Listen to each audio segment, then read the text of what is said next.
Hello teachers, learners, and parents. Sir Jeff po, at your service. Alam nyo ba na meron tayong website na tinatawag na DepEd Commons?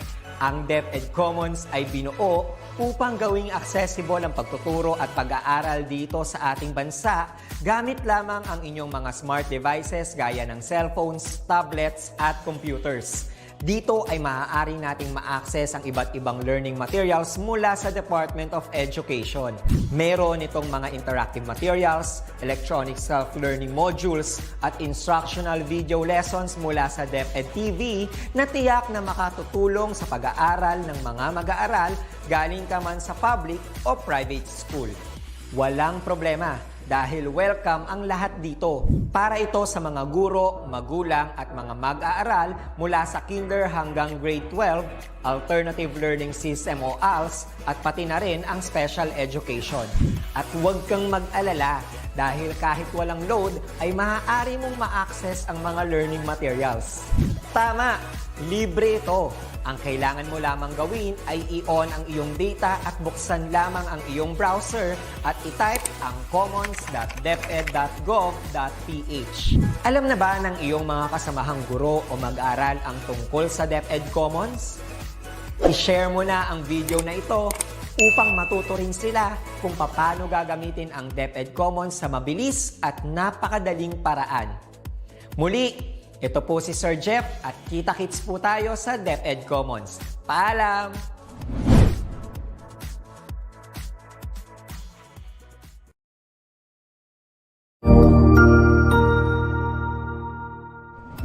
Magandang araw! Sir Wilbur po, at your service. Narito ang ETUlay upang gabayan ka sa inyong pag-aaral upang lubos na maunawaan ang iba't ibang paksa o subject. Ang ETUlay ay isang free online tutorial class na pinangungunahan ng DepEd Educational Technology Unit sa pamumuno ni Undersecretary Elaine Del B. Pascua. Ang programang ito ay hindi lamang para sa mga bata, kundi ito rin ay magsisilbing gabay sa mga magulang at mga guro kung paano nila ituturo o gagabayan sa bawat asignatura ang kanilang mga anak o mga estudyante. Sa kasalukuyan, ang self-learning module mula sa rehiyon ng Calabarzon at kilala sa tawag na pivot ang ginagamit sa ating ETUlay online class. Kaya ano pang hinihintay ninyo? Ihanda na ang inyong mga ballpen o lapis, papel o kwaderno at samahan kaming itulay ang pagkatuto para sa bawat batang Pilipino. Sama-sama tayong magtutulungan para malampasan ang mga hamon sa panahong ito. Halina't matuto kasama ang inyong online tutor sa oras na ito.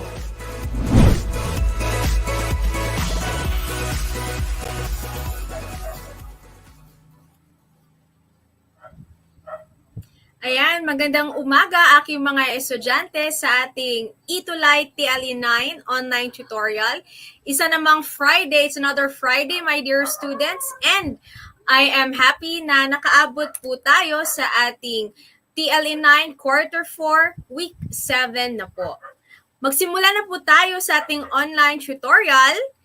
Ang pag-uusapan po natin ngayon ay Lesson 11, Servicing Consumer Electronic Products and Systems. Ang ating module ay sinulat po ni Mr. Winnie Zikri Novella at ang ating editor at evaluator ay si Miss Ruth Mangiat at si Ma'am Cosette Navales na galing din po sa Davao City. Ako po si Tutor Jade at ito po ang ating TLE 9 e-pass tutorial for this Friday. Ayun. Alright, bago po tayo magsimula sa ating discussion, sa ating proper tutorial, magkakaroon po tayo ng konting review. At bago po tayo magkaka-review, gusto ko pong batiin ng good morning aking mga estudyante na grade 9 students sa Daniel R. Aguinaldo National High School at ang aking principal na si Mr. Leo B. Asilo at ang aking department head na si Miss Rosalina S. Sundong. Magandang umaga po sa inyong lahat dyan. At aking mga estudyante, ito po ating review for this morning. Napag-usapan po natin ito in our previous ETUlay session. And for this morning, we will have our review. So ang review po natin is, we shall complete the concept map by supplying the 3 applications. So ano ba ang gamit ng ating emergency light? O, diba? So tingnan natin. Meron po tayong mga choices na ibibigay. So gagawin nyo, titingnan nyo ang mga choices at ipapasok natin sa concept map. Ito ang ating mga choices. So 1, this is a very simple circuit and the cost is also very less. Part pa ito ng application ng ating emergency light. Next, power is saved because the circuit switches the LEDs based on light conditions. Next one, use in child study rooms to avoid sudden power failure. Ayan. Next one, as an emergency lamp in homes, then use in security systems to switch on the lights automatically during the power failure. Saan dito ang mga gamit ng ating or application ng ating concept map or ng ating emergency light? Sige, habang kayo ay naiisip, titingnan natin kung sino ang nasa ating comment section. Ayun, good morning sa aking mga estudyante na nanonood from Daniel Arginaldo National High School. So, ang gagawin natin ay babalik si Mama. Ayun, balik ako dito. Ang gagawin natin, we'll just fill in all of our parts of the concept map. All right? So, I want to say good morning to Joshua Pasion, grade 7 Einstein, watching from Lalo National High School, SDO Cagayan, Region 2. Stay safe, enjoy watching. Stay safe, Joshua. And good morning to Maricel Campos, watching from Tarlac City, Tarlac. And good morning po from San Jose Occidental, Mindoro.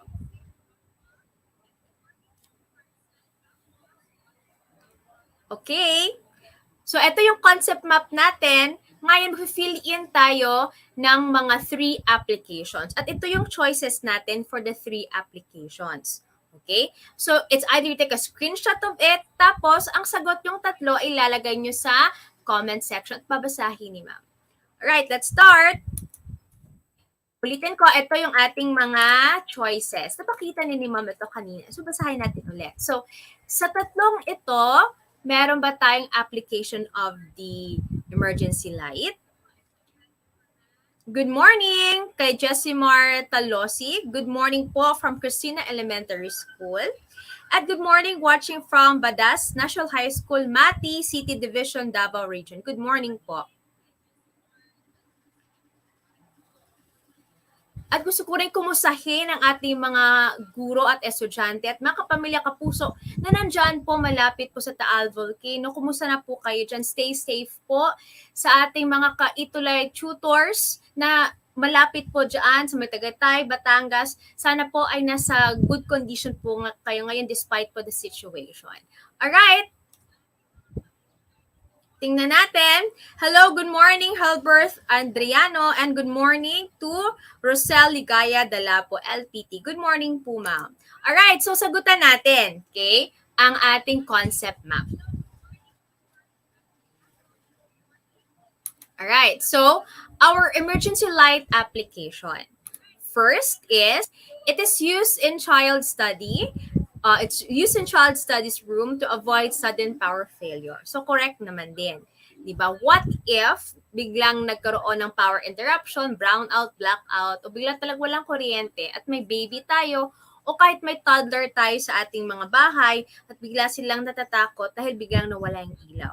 Kung flashlight naman, i-on mo pa. Emergency light, diretsong on siya. Diba? Alright. Next one. Para na pa sobra. Ulitin natin. Ayan. Okay, so next. Okay. An emergency light is used for, use in security systems to switch on the lights automatically during power failure. Okay. So it is used to switch on the lights automatically. So this is used for establishments, used for mga malls, mga bangko, churches. Kailangan din natin ng emergency light para malaman natin kung saan tayo papunta at hindi po magpanik ang mga tao. Right? So good. Ito yung applications natin. Hindi natin nabasa ito kanina. Alright, so these are our emergency light application. Right? So use in child study room to avoid sudden power failure. It is used as an emergency lamp in homes, correct? And it's also used in security systems to switch on lights automatically during power failure. Correct din. Okay. Good morning! Bago tayo magpunta sa ating next slide, good morning sa ating kaguro from Anayan Sagrada Elementary School, Pili East District, SD of Camarines Sur, Region 5. Kumusta po kayo dyan, mga taga Region 5? Good morning, everyone from Trento District 2, Division of Agusan del Sur. Nakapunta ko sa Agusan. No? I went to Philsaga. Alright. Okay. Now, another review for this morning. Ang gagawin natin, mga kaguro o mga tuties, lalagyan po natin ito ng number. Okay. Alright. So, I'll just get my laser pointer. At babasahin natin. Ang gagawin natin is we're going to number each letter. Kuha tayo ng pen. Okay. Now, ito po ay we're going to make the steps on how to operate the automatic LED emergency light. So, isulat po natin ang numero na pagkasunod-sunod. So, for example, if you place a circuit and light, then LEDs turn off. Letter B, remove the AC supply and place circuit in dark. Now the LEDs will glow. Then letter C, apply main supply to the circuit. Now you can observe that LEDs will not glow and battery will charge. Ang letter D naman natin is, while giving the connections, take care in such a way that there is no common connection between AC and DC. Right, so letter E, give the connections according to the circuit diagram. What we're going to do now is we are going to put numbers on each letter. Example, if you think letter A, ito ang number 1 mo, sulat mo number 1. And if you think sa baba, pag nabasa na natin, ang number 2 mo, ang letter E, susulat mo dito number 2. At ito ang 3 mo, and this is your number 4, and this is your number 5. Now, what you're going to do is you're going to write your answers on the comment section and then I am going to read your answers. So, nakikita nyo sa screen ngayon ay sample lang po yan kung paano natin sagutan. Okay. Good morning, Rodenia Sanchez Lopez from Silangan Elementary School. Good morning po, ma'am. Ayun, habang ako ay nag-aantay yung sagot, ilalapit ko lang aking cellphone sa aking screen. Ayun. So, dito lang, malapit kay ma'am. Alright, so waiting for your answer. Si Leslie ay may sagot. Ayun. Si Leslie ay may sagot. Ang sagot ni Leslie ay EDCAB. Alright. So, ang number 1 ni Leslie ay E. Ayun. Good morning, Felin Bulahan.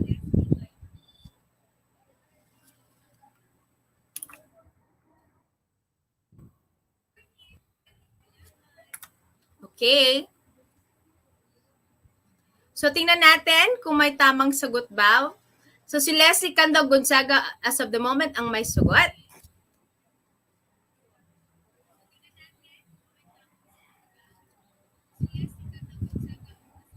So, tingnan natin. Alright, good morning. Watching from New Bataan, Davao there. Hello, Ma'am Sheila May Palma. Palma here.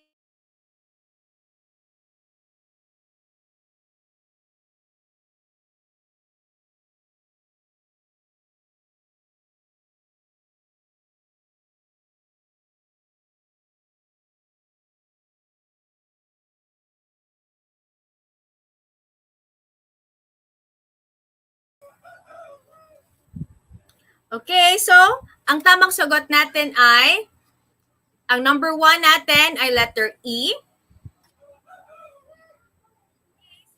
Okay, ang number 2 natin ay letter D. Ang number 3 natin ay letter C. Ang number 4 natin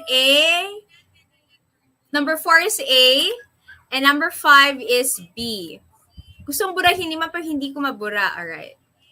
Ayun, sige.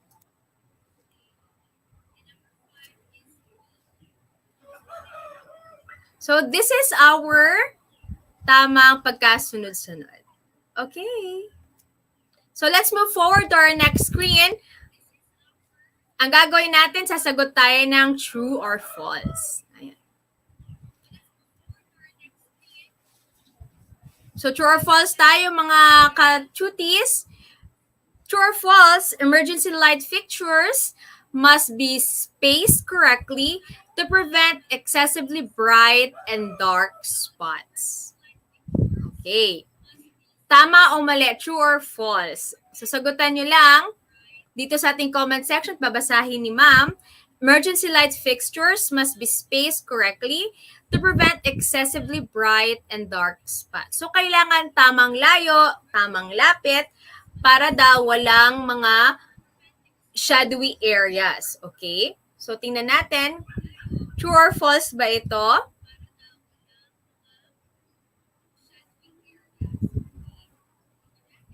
So, our correct answer is, sabi ni Leslie ay true.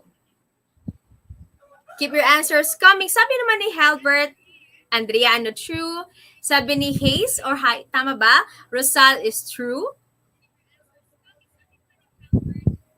Okay, let us see. Sabi ni Ja, MBG, true. Okay. Good morning, Amy Armenia. At sabi na Ma'am ni Dindin S. Sumota, tama yun. Tama ba? True ang sagot. Okay, let's try to see. Correct. Okay. True po ang ating sagot dito. Kailangan po may tamang layo ang ating mga emergency lights para lahat po ng areas ng bahay o area ng establishment ay may ilaw. Para walang madilim na area at para lahat ay safe. So, paglalagay po tayo ng emergency light, there should be a strategic place to place it or to put it para alam natin kung saan dadaan o hindi tayo matutumba. Alright. So, let's go to our next question. Internal rooms, okay, like bathrooms and storage areas larger than a broom closet does not require emergency lights. Internal rooms, ibig sabihin, for example, may bahay ka o may establishment. Tapos, sa loob ng building, may rooms din. Diba? So, hindi na siya kailangan ng mga emergency light. For example, ang banyo or bathroom, hindi na kailangan ng emergency light. Storage areas, hindi na kailangan ng emergency light daw. Broom closet. Usually, pag malaki ang bahay natin, may mga broom closet tayo. Diba? It's just a small room, mga walis or mga Lysol natin, mga disinfectants, doon natin nilalagay. Okay? Right? Pero kung wala naman tayong broom closet, minsan sa ilalim ng sink. Pero for example, sa mga establishments, kailangan ba may mga emergency lights din?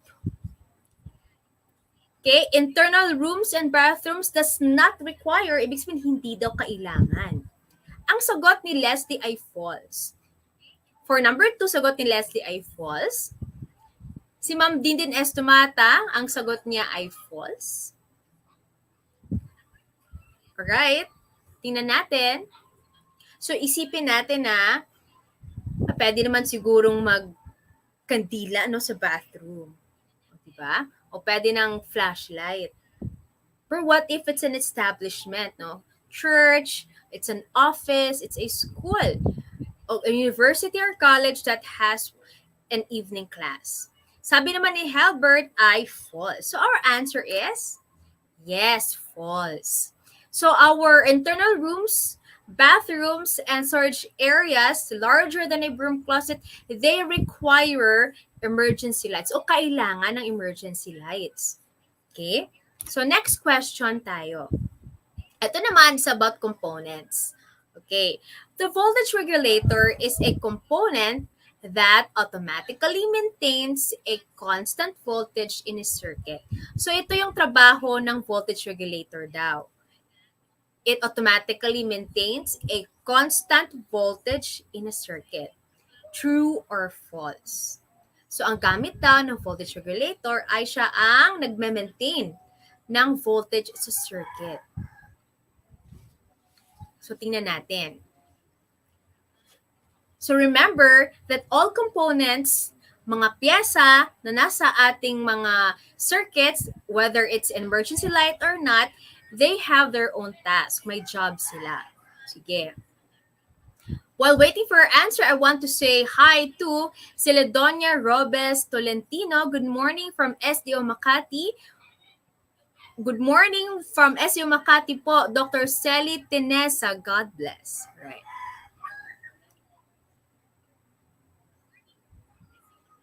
Yun. So, ang ano ba sagot natin dito? Okay, voltage regulator is a component that automatically maintains a constant voltage. Tama o mali? True or false? Okay, tingnan natin. Si Leslie may sagot true. Ito ba yung trabaho ng voltage regulator?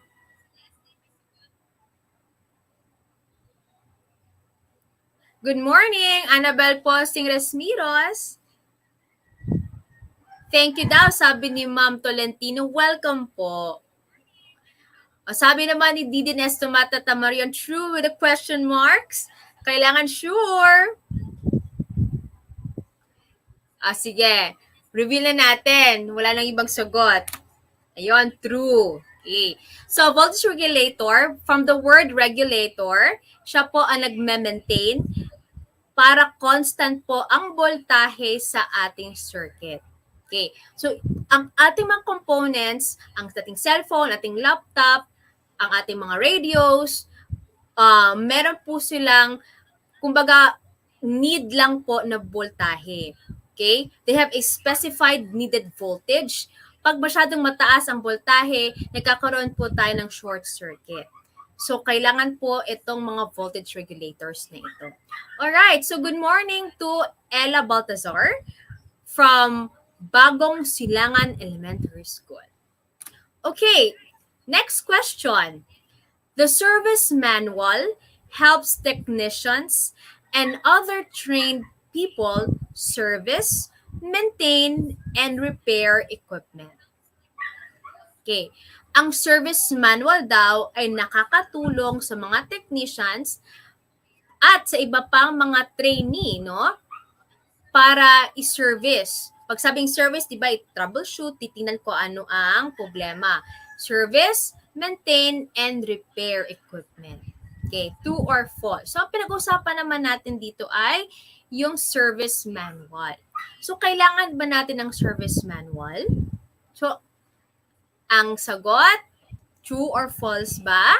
So, while waiting, magsasabi ako ng good morning kay Ma'am Len Caceres Trafalgar from SDO Albay. Right. Good morning, Grace Navarro, watching from Del Rosario Elementary School, Ocampo District, Division of Camarines Sur. Ang sagot ni Leslie ay true. Sabi naman ni Grace Navarro ay true. So, kailangan talagang service manual. So, ano pa? May sagot pa ba? Tingnan natin before we reveal our correct. At maraming salamat sa mga sumasagot. It's very interactive and I'm very happy that you are here with me sa ETUlay. So, ang sagot natin ay true. Okay, good morning. Watching from Quezon Central School, Division of Isabela. Hello po, Ma'am Adeline Antipolo Matarang. Alright, so ang sagot po natin dito ay true. So our service manual helps technicians, even the consumers, no?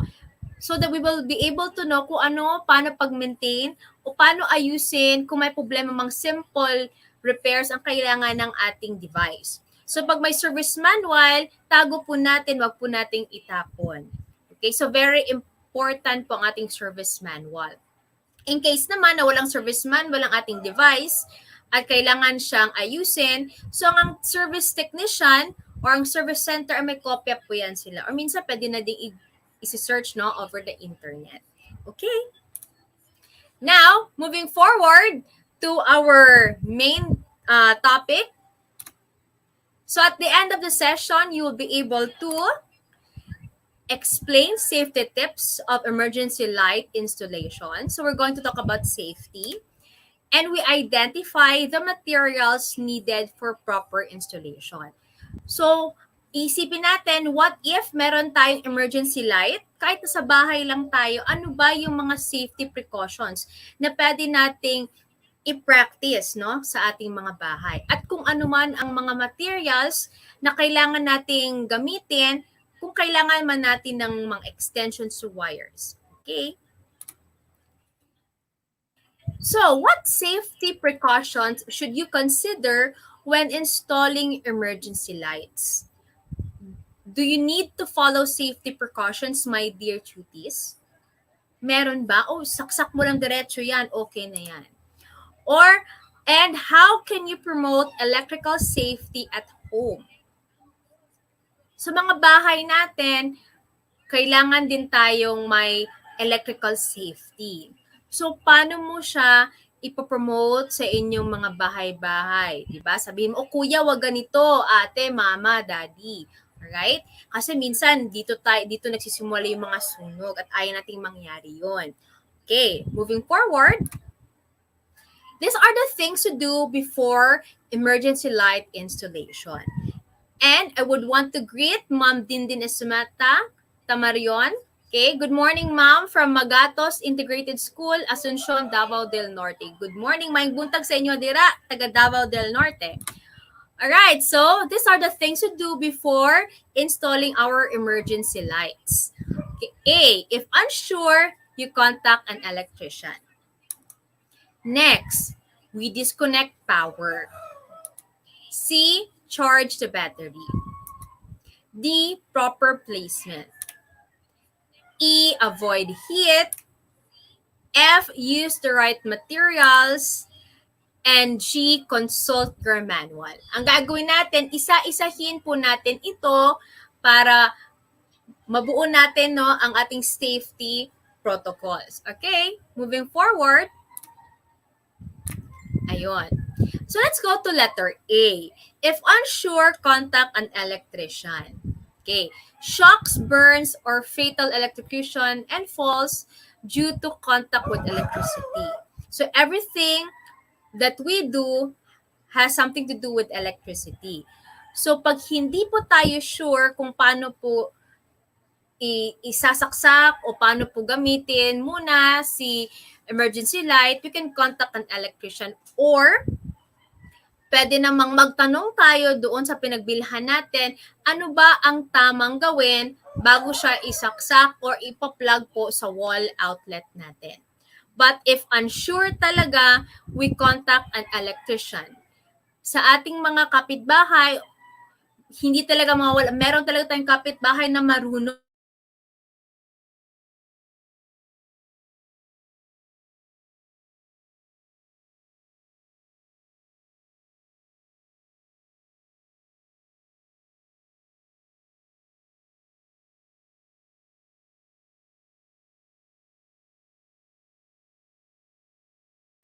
Joyce Drilon, still watching from Banga National High School, South Cotabato Division. Maayong buntag, maayong aga sa inyo dira. Alright. Letter B, disconnect power. Okay, keep disconnected.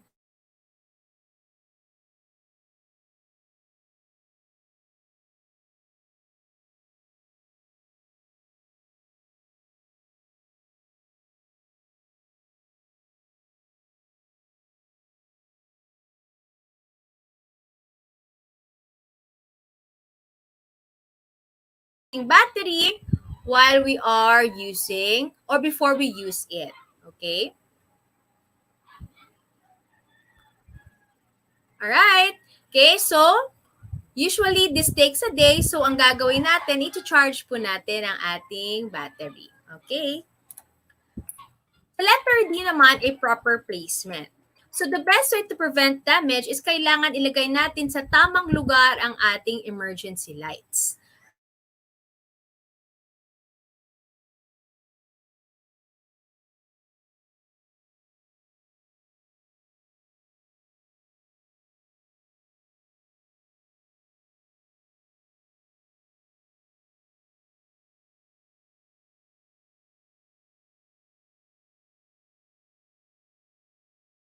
Mas mainit pong lumalabas. Remember, okay, although the copper wiring used to conduct electricity withstands extreme temperature, kailangan din talagang hindi na-expose sa init ang ating emergency lights. Next is we use the right materials.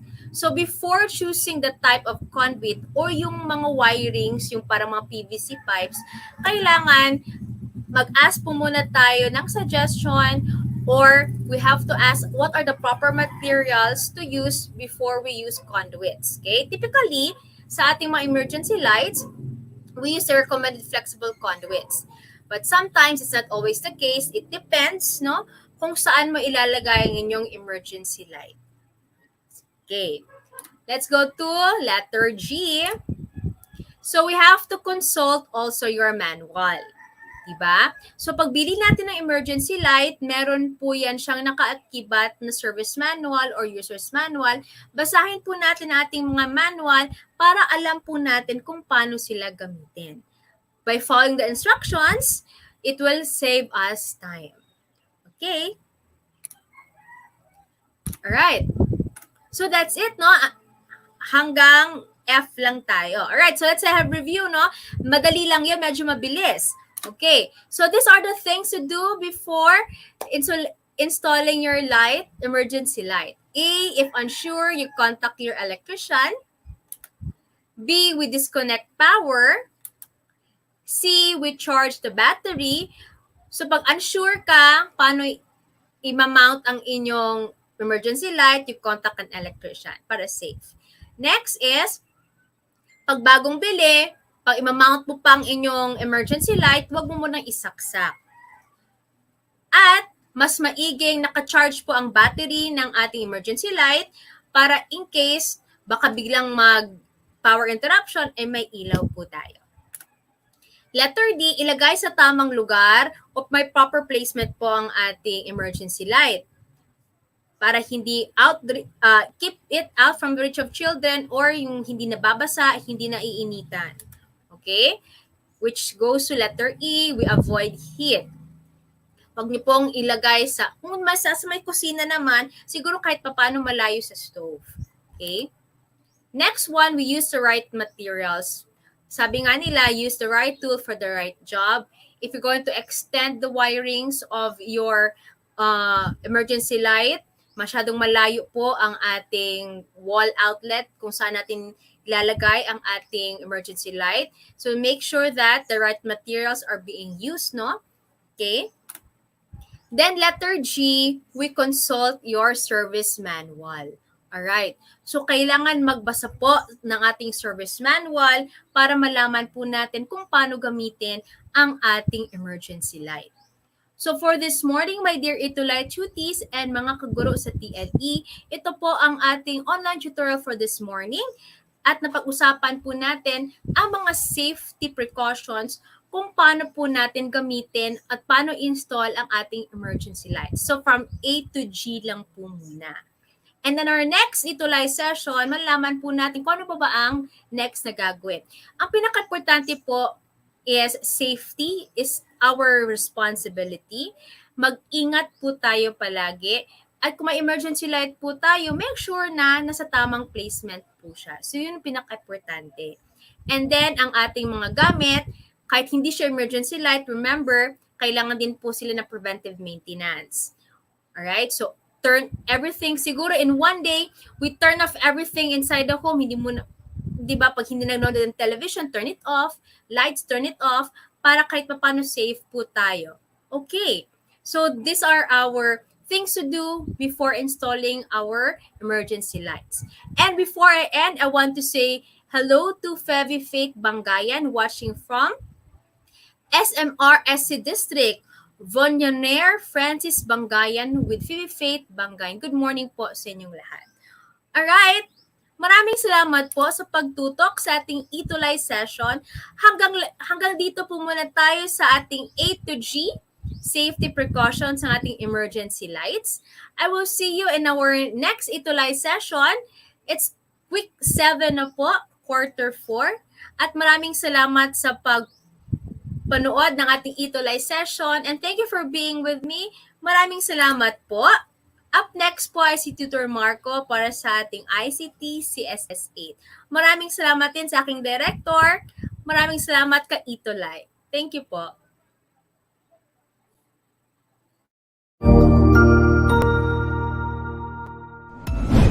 Sigurado ako na marami ka na namang natutuhan sa ating ETUlay tutorial session ngayong araw. Tandaan, ito ay hindi lamang para sa ating mga mag-aaral, kundi pati rin sa ating mga minamahal na guro at mga magulang na kaagapay natin para maituloy ang pagkatuto sa kabila ng nararanasang pandemya. Patuloy ding sumubaybay sa DepEd TV para sa mga araling ginawang video episodes. Mapapanood ito mula Lunes hanggang Sabado, alas 7 ng umaga hanggang alas 7 ng gabi sa inyong mga telebisyon. Abangan sa Lunes mula 1:00 ng tanghali ang iba pang aralin sa ating ETUlay free online tutorial session sa Science. I-like and subscribe at manatiling nakasubaybay sa ating ETUlay tutorial session sa DepEd Edtech Unit FB page at Educational Technology Unit channel sa YouTube at sa DepEd Tayo at DepEd Philippines social media accounts. Paalam!